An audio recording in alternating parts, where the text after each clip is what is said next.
Sa sabungan may nagsisigawan. Aking tiningnan, manok na pula, mukhang matapang.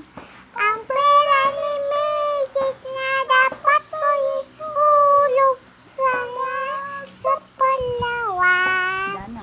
Aking pinustang sa manok na